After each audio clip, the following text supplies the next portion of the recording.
From the Chris Williams portfolio of blogs, this is youtube.com/MrChrisAfter2004 in association with the Autistic on You eBid shop.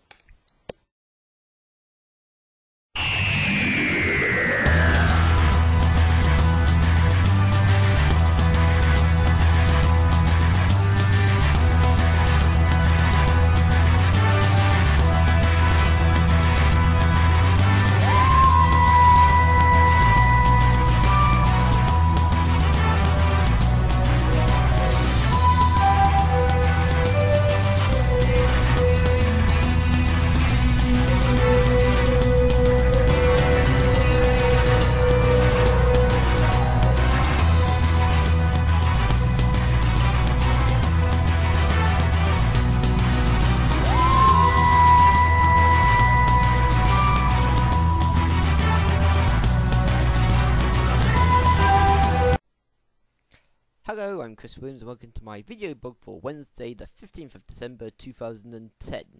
In today's blog I wish to present to you some fascinating information which I feel inclined to show to you following an interesting meeting I had with my solicitor today.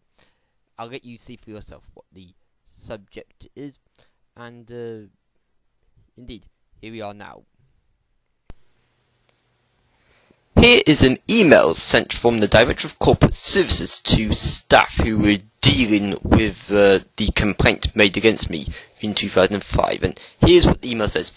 Dear all, on 17th of May 2005, I received a handwritten letter dated 15th of May from Christopher Williams following my letter to him of 9th of May 2005. In his letter, Mr. Williams gives an assurance that he will not have any further contact with Miss A.W. The letter goes into great detail about how the friendship came about, and he finds it strange that such a friendship should have resulted in the position we are currently at. Nevertheless, he does apologise for any upset caused. He also adds that he has the absolute emotional support of his parents, sister, and priest. I will write to Miss A.W. confirming this and invite her to contact me in the event of any recurrence. I am sure that all of us will monitor the position closely. Well, I was hoping that that would be the situation, but unfortunately it wasn't. As you can see in this next one, from February 2006, Dear Mr. Williams, disciplinary proceedings. The Director of Registry has received a request from the Director of Corporate Services, the guy who sent that previous message, that disciplinary proceedings be initiated against you following his investigation into a complaint about your behaviour towards Miss White Lies. I've doctored it there, you see, so it's White Lies, to censor the person's real name. Also student on the BSc in Astrophysics. The preliminary report on this matter alleges a potential breach of the student disciplinary code. Well, there's no scope for us to discuss what the disciplinary code is in this blog, but one thing led to another, and indeed I was subsequently diagnosed with Asperger's syndrome, hence why my behaviour was considered to be strange by the female who was making the complaint against me. As you can see here, throughout his life, Christopher Williams appears to have been extremely socially isolated and gives a history of markedly impaired social interaction. He has had no close friends, let alone any confiding relationships, and he finds social gatherings and interactions stressful and at times confusing. It is in my opinion that Christopher Williams' difficulties may be best understood within the ambit of a possible diagnosis of Asperger's syndrome. Asperger's syndrome is an autistic spectrum disorder, Lorna Wing, Bridgion and Wing 1983, describing the main clinical features as a lack of empathy, naive and inappropriate one-sided interactions, little or no ability to form friendships, pedantic and repetitive speech, poor non-verbal communication, and an intense absorption in certain subjects. Sutmari et al. 1989 identified four main diagnostic features, most notably social isolation, impaired social interaction, for example a clumsy social approach and difficulty sensing the feelings of others, impaired non-verbal communication, for example looking at others and thinking of other people's physical space, and finally speech and language peculiarities, for example abnormalities of inflection and idiosyncratic use of words.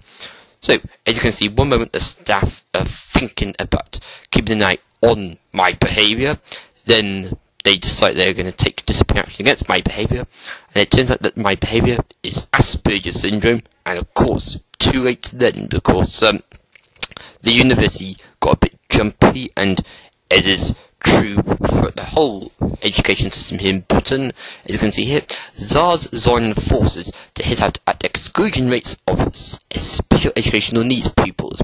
Government pushed to take action as children with special educational needs are 8 times more likely to face expulsion.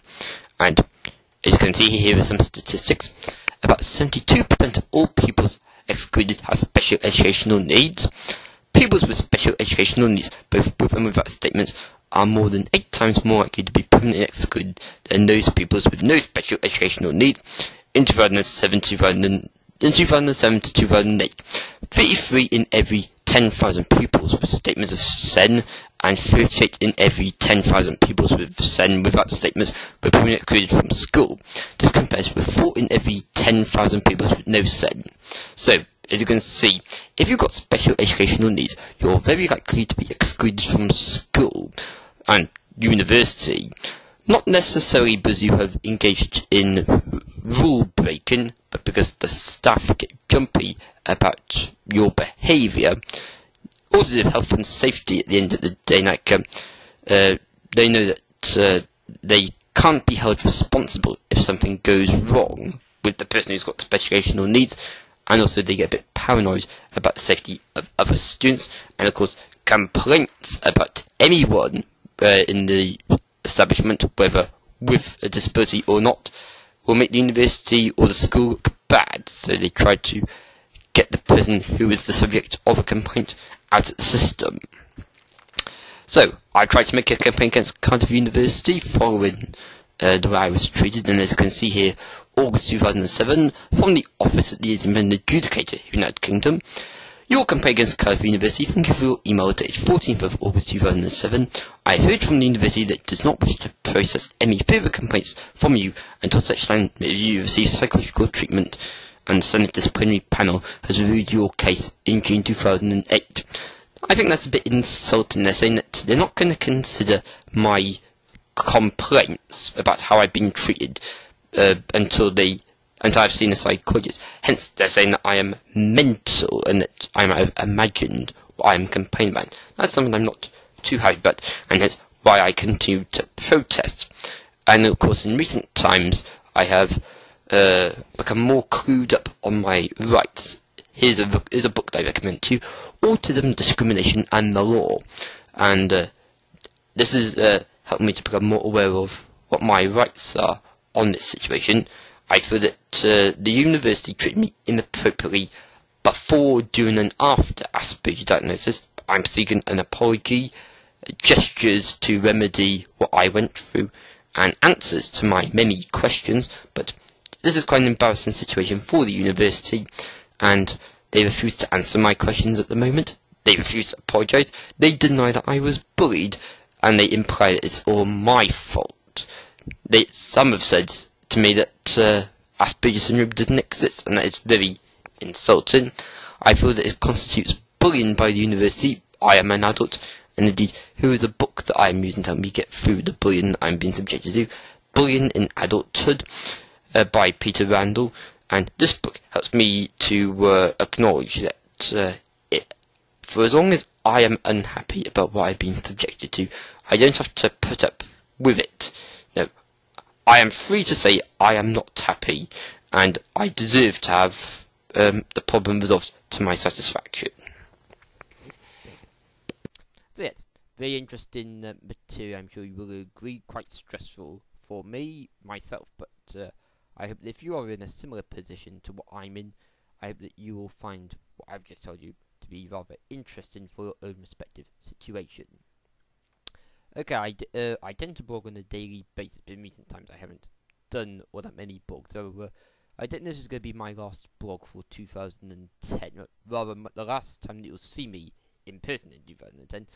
There is a big blog which I'm planning before the end of 2010, a review of the year, and I'm currently working on that, so hopefully you'll see that between the 15th of December 2010 and January the 1st, 2011. So keep an eye out for that if you're watching me in real time, and in case you don't see me before Christmas 2010, have a very Merry Christmas and also a Happy New Year. Until next time, it's bye for now. Bye bye.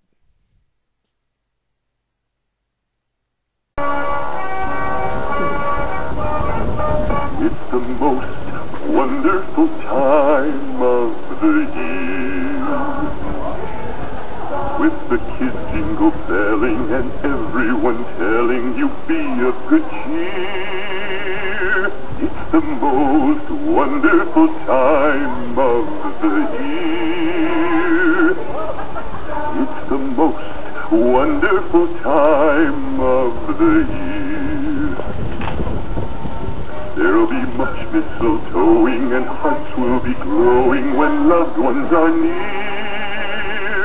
It's the most wonderful time, yes, the most wonderful time, oh, the most wonderful time.